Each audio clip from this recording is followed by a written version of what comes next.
the end of the year. The end of the year. Let's review things and what's made the top 5 moments of 2024. And yes, I'm going to try and put a Chelsea or a Cole Palmer moment up in that piece because I'm just a biased freaking mofo.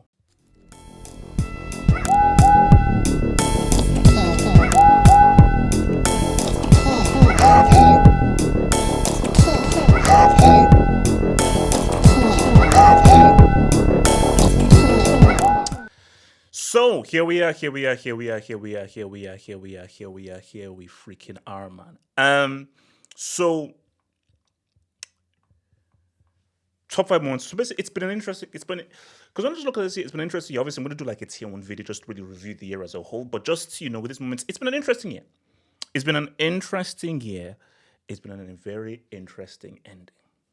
And you say to yourself that did we have more moments in the first half of the year or the second half of the year?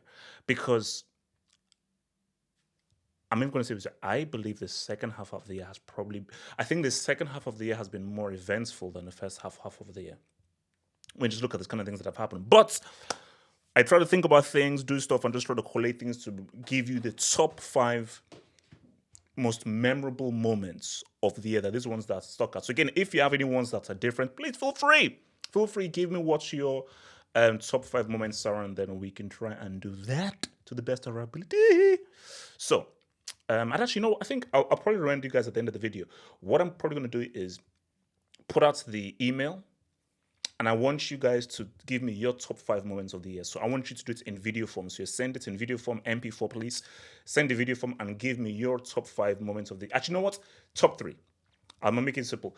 Give me your top 3 moments of the year. So you email it to me and email me a video of your top 3 moments of the year. So and in order, not in order. So third best, second best, and number 1. But I'm gonna give you 5. So number 5. Drum roll.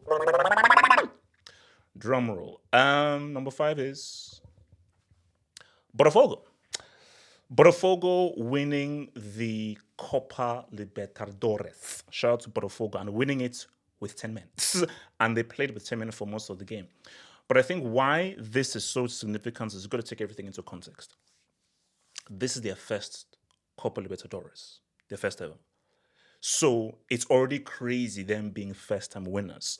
And I think when you're a first time winner, that is something that should be praised. Just like when Chile won their first Copa America back in 2015, or when Greece won, I think, their first ever major title in super dramatic form back in 2004. So when a guy's a first time winner, it's huge. But being a first time winner shouldn't really be enough. They won the Copa Libertadores and the league within the same year. So winning the league and the Copa Libertadores. And remember, the last time they won the league, the Brazil Serie, was back in 1995, before a lot of you guys were born. I wasn't born then. I told you I'm 2021. So I think that's amazing. And when you just look at the way that they were able to do it, having to play with 10 men and scoring with 10 men, I think that is completely amazing. So Pep, and it doesn't help if the opposition team has a guy called Eduardo Vargas, who I believe has been playing since the 1700s and the Spanish Inquisition. But look, I think it is a amazing moments for Botafogo because remember, like this. So for people who don't really watch South American football, like this is the equivalent to winning the league and the UCL. This like the Copa Libertadores is like the UCL, is like the South American UCL version. But I just think it's like when you just look at how Botafogo, they're not River Plate, they're not Boca Juniors, they're not Santos, they're not Corinthians. When you just look at their history, they don't have the kind of history and prestige of a River Plate, of a Boca Juniors, of a Corinthians, of a Santos, of a Palmeiras, who are guys who, when you just look at their history, they're well known and the kind of players who've played for them. So when you just look at like your top amazing Brazilian players or superstars, very few played for Botafogo. They played for Flamengo, they played for Santos, they played for Palmeiras.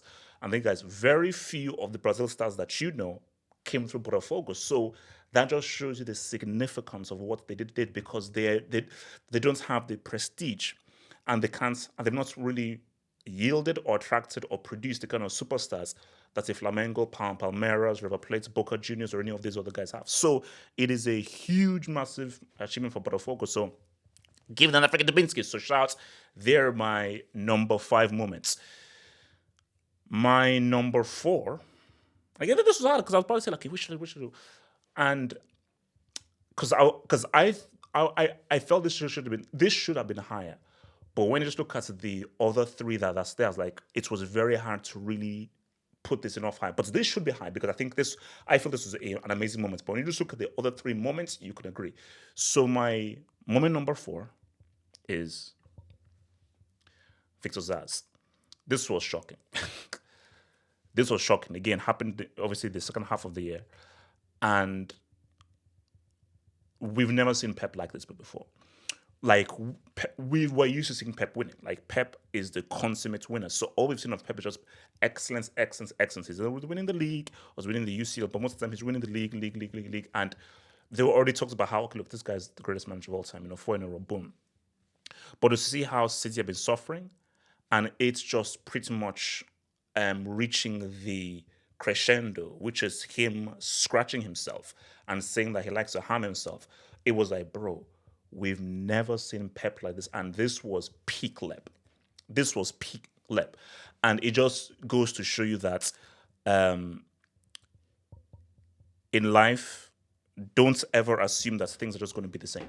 Because, like, did Pep really think that he was just going to be amazing from the beginning of his career to the end? Because remember how Pep entered management. He entered management saying what's up, winning like crazy. So it's just because what has been interesting is just seeing how Homeboy has been reacting to taking L's. I told you it was like, what's 1 or 2 wins in 12? Freaking amazing. But the fact that he turned up to a press conference looking like Victor Zaz, looking like Batman's prime villain, with scratches, red scratches on his bald head, a scratch on his nose, and he proceeded to go into the post-match press conference and smile like a sick, sadistic sociopath, and said that he likes to harm himself. And then he had to put out a statement saying that, okay, I take mental health very seriously, and I'm not promoting self-harm. It was just it's been baffling. It's been baffling. So shout out to Lep. He made it to numero 4, man, and we hope to have more Lep moments in 2025.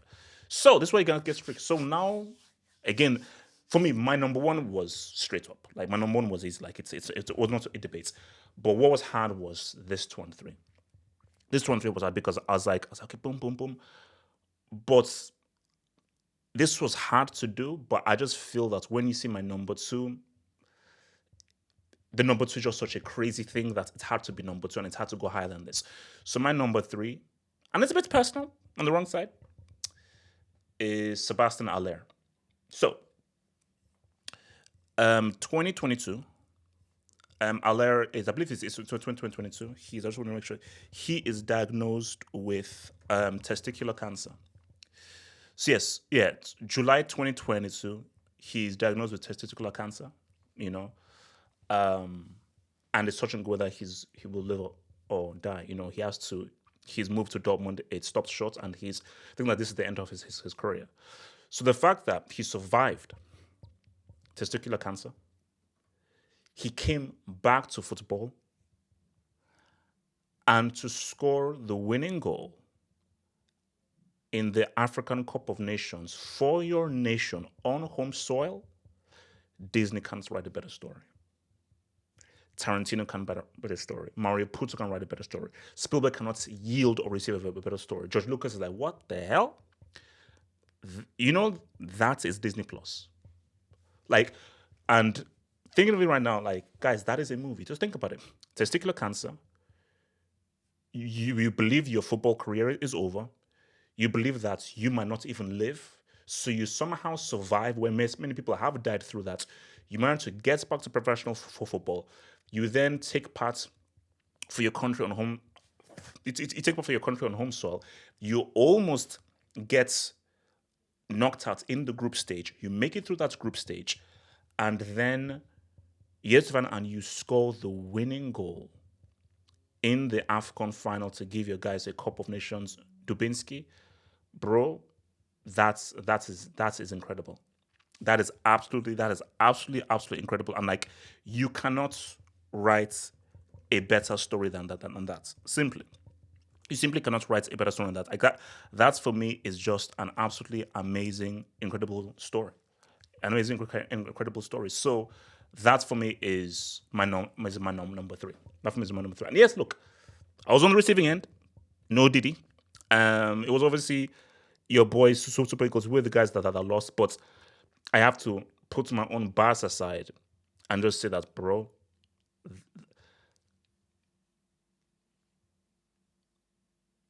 is there a better comeback than that? Because I know I talk about Ronaldo Nazario, but okay, yes, his knee exploded. It's not like if he was about to die. Bro, people have died of testicular cancer before. So the fact that he survived that's already wow, you survived that. That you still said, okay, I can still get back into football after missing huge part of football. And you managed to now play for your country on home soil and help your country win the Cup of Nations on home soil and you score the winning goal. I can't think of a better comeback than that. So for me, amazing, incredible story. And yeah, that's my number three. So my number two, honestly, this is what my debate was. And I was thinking of putting that to number two because I was like, no, that's an amazing story. But as amazing as our story is and as amazing as of a comeback story that is, this achievement is phenomenal. And of course, Bayer Leverkusen going unbeaten. Again, context. Bayer Leverkusen have never won the Bundesliga ever in their history. Bayern Munich were going for 12 in a row. I think they were on 11 in a row and they're going for 12 in a row. So this is a league that Bayern in recent years have dominated for 11 years straight. So, of course, I think Wolfsburg have won it. Dortmund have won it before. Leverkusen, they've never won it before. This is Jabi Alonso. He's a young manager. He's a young guy coming in through. And this is a team who've not experienced this before. They've not. Many of them don't know how to win a league. So the fact that they won the league ahead of Bayern, winning it for the first time, and the fact that they went unbeaten and invincible, it's hard to put into words what that achievement is. Bayern Munich I believe that Bayern Munich have won about 3 or 4 times as many Bundesliga titles as the second team, which I believe is Nuremberg, which I don't think exists anymore. So with all the leagues and titles that Bayern have won, they've never gone invincible. Think about that. With the might of Bayern Munich, with all that they've done, all they've achieved, the kind of amazing players that they've had, Beckenbauer, Muller, Elba,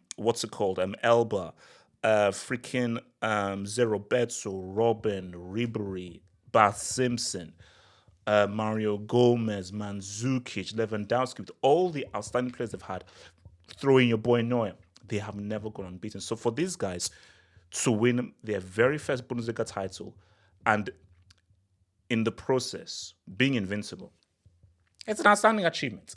It's an absolutely outstanding achievement, and it's just flipping incredible. And it's the case of where 1,000% a statue of Jabi Alonso is being made. And I put it this way: Leverkusen may go on and win other league titles and everything.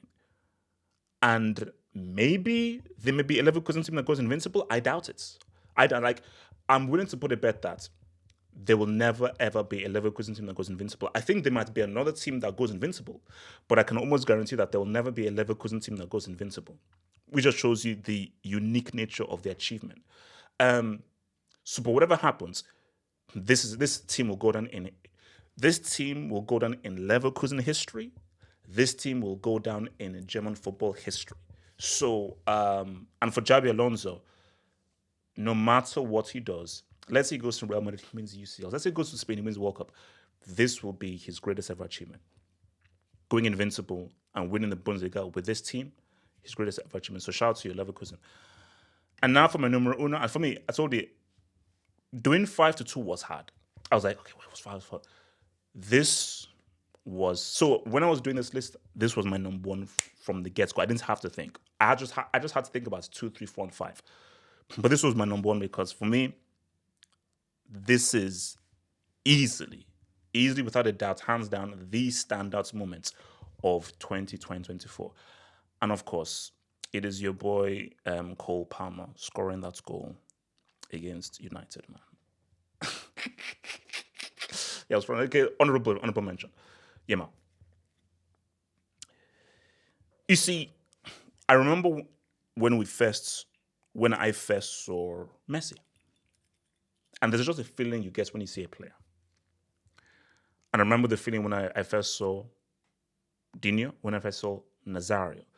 And this is not to discredit any other players, but they're just those players who that's why I always try to compare between their generational players and their all-time players. Their generational talents and their all-time talents. And we have many generational talents. Like we have, Bellingham, you have throw in Vert, you throw in Musiala. I'm a huge fan of Kobarsi. You want to throw in Cristiano, you want to throw in Robinho, you want to throw in all these guys. But then, and those generational talents, they're a small pool. But there's an even smaller pool of all-time talents. That's Messi. That's Neymar. That's Dino. That's Maldini. That's Nazario. That's Beckenbauer. That's Zidane. That's Neuer. These are all-time talents. And when Yamal scored that goal at 16 years of age, and the granddaddy of them all, which is what makes this significant, is Pele. Because of what Pele did at 16. Because I was like, wait a minute, how are you doing this at 16 years of age? And again, which is what Yamal did because, and again, you have to look at the whole story. So Rabiot was talking. I was like, it's funny. And he was talking smack. And you see, whenever you talk smack, you have to make sure that you can back it up. And Rabiot was talking smack. And Yamal made Rabiot do the Macarena, Macarena. Hey, so he made him dance. He made him do the jiggy. He made him do the jiggy. And he then twisted him over and scored a ridiculous goal against one of the best keepers in the world in Mignon. And then after the game, that is where he did the whole talk now. And you see, for me, people say, okay, it's hard to put it into words, and I've tried to put it into words. So how about I just remind you guys of my reaction to the goal? So without further ado, and I'm sure you would have seen this, but let me just remind you of my live reaction to seeing a 16-year-old score that ridiculous golazo. Spain, like this is now Spain. This is their biggest test now. You're 1-0 down against one of the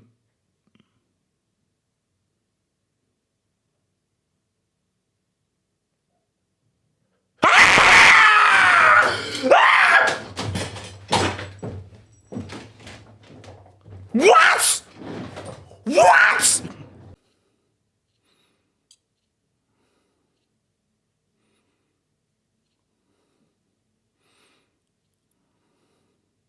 Oh my God! Oh my God!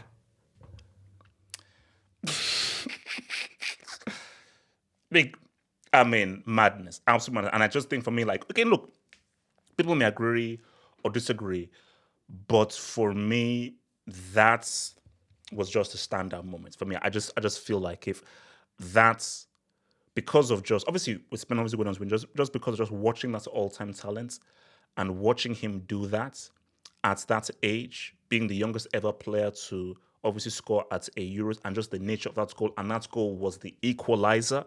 So it was a clutch goal. And as you saw me with the live stream, I was like, well, Spain, you're 1-0 down against France. What are you going to do? And it was a 16-year-old who stepped up to score that important equalizer. And just how crazy that goal was, I was like, guys, we just witnessed a moment. We've just witnessed a super special moment. And that's why for me, that is easily the standout moments of 2024 months. So yeah, those are my five moments, my 5 4 3 2 1. So remember, I'll probably put it in the pinned comments. Now I want you guys to get on the action, and I'll probably put out the video. I'll edit the video for tomorrow.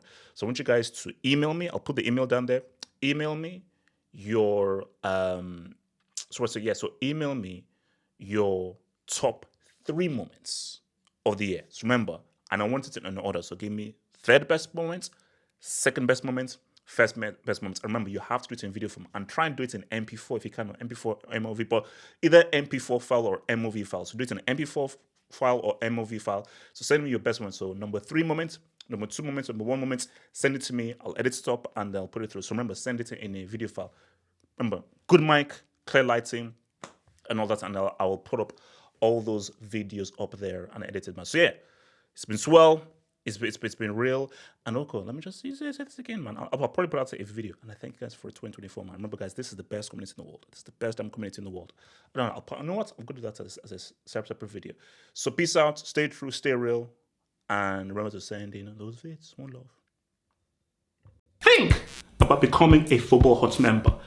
If you're a desktop merchant, just click on the join button below, over here.